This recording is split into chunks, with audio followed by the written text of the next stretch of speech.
ہمارا اسلامی نیا سال ایک عظیم الشان صحابی رسول حضرت عمر بن خطاب رضی اللہ تعالیٰ عنہ کی شہادت کا پتہ بتاتے ہوئے آتا ہے۔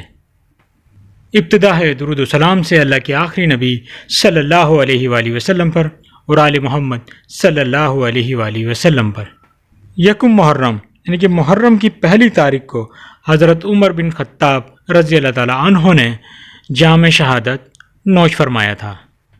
اسلامی مہینوں کی ترتیب آپ رضی اللہ تعالیٰ عنہ نے ہی دی تھی۔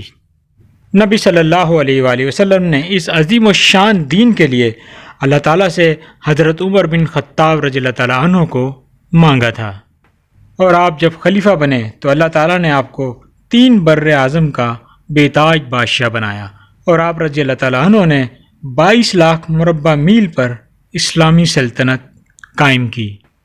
انسانی تاریخ میں اتنا طاقتور انسان تاریخ میں نہیں آیا، اور آپ رضی اللہ تعالیٰ عنہ نے جو علاقے فتح کیے جہاں حکومت کی، وہ علاقے آج بھی مسلمان ہیں۔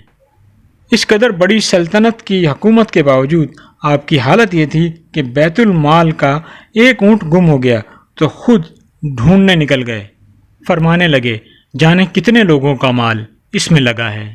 اور بصرہ کی بھی تعمیر نو حضرت عمر رضی اللہ تعالیٰ عنہ نے کی تھی، فرمانے لگے بصرہ کی سڑک پر کوئی گڑھا نہ ہو، اگر کسی خچر پہ سامان لدا ہو اور وہ ٹھوکر کھا کر گرا تو میں پھر اللہ کو کیا جواب دوں گا۔ اور آپ رضی اللہ تعالیٰ عنہ کی تو شان یہ تھی کہ جو آپ چاہ رہے ہوتے تھے اللہ تعالیٰ اسے قرآن میں اتار دیتا تھا۔ 5 باتیں ایسی تھیں جو آپ چاہتے تھے، اللہ تعالیٰ نے وہ آیتیں قرآن میں نازل فرما دی، اور کہیں یہ بھی لکھا ہے کہ 5 سے زیادہ باتیں تھیں۔ حجاب کی آیتیں بھی آپ کی وجہ سے نازل ہوئی تھیں، اور مقام ابراہیم پر بھی آپ ہی کی خواہش تھی کہ وہاں نوافل ادا کیے جائیں، تو اللہ تعالیٰ نے آیتیں نازل فرما دی کہ مقام ابراہیم کو اپنا مسلح بناؤ۔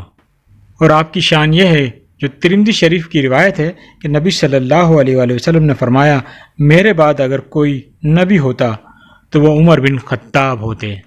اور بخاری شریف کی حدیث کا مفہوم ہے، آقا صلی اللہ علیہ وآلہ وسلم نے فرمایا کہ عمر جس راستے سے گزرتا ہے شیطان وہ راستہ چھوڑ دیتا ہے۔ مکہ سے مدینہ کی طرف جب ہجرت فرمائی جا رہی تھی تو سبھی صحابہ چھپ کر جا رہے تھے، لیکن حضرت عمر بن خطاب علی اعلان ہجرت کے لیے نکلے اور فرمانے لگے، میں مکہ کے باہر بیٹھا ہوں، اگر کسی کو اپنی بیوی کو بیوہ کروانا ہے یا بچوں کو یتیم کروانا ہے تو وہ آ جائے۔ اور جب آپ نے اسلام قبول کیا تو نماز بھی آپ نے علی اعلان مکہ شریف میں ادا کی۔ 27 ذی الحج کو آپ فجر کی نماز پڑھانے کے لیے مسجد میں تشریف لائے۔ اندھیرا تھا اور ایک کافر مجوسی جو کہ ممبر کے باہر پہلے سے گھات لگائے بیٹھا تھا، اور جیسے ہی آپ نے اللہ اکبر کہہ کر نماز پڑھنا شروع کی تو اس مجوسی نے، اس کافر نے آپ پر حملہ کر دیا۔ اس نے 13 صحابہ پر حملہ کیا، جن میں سے 6 صحابہ نے شہادت نوش فرمائی اور 7 میں حضرت عمر بن خطاب رضی اللہ تعالیٰ عنہ تھے۔ 27 ذی الحج کو آپ زخمی ہوئے تھے اور یکم محرم کو آپ نے جام شہادت نوش فرمایا۔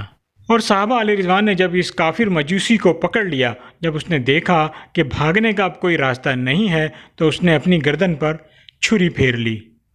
تو یہ تمام احادیث اور واقعات کا مفہوم تھا۔ یہ واقعات اس لیے دہرائے جاتے ہیں کہ ان سے نصیحت حاصل کی جائے اور اپنی آنے والی زندگی کو اللہ اور اس کے رسول صلی اللہ علیہ وآلہ وسلم کے احکامات کے مطابق گزارا جائے۔ تو اللہ حافظ، اپنا خود خیال رکھیں۔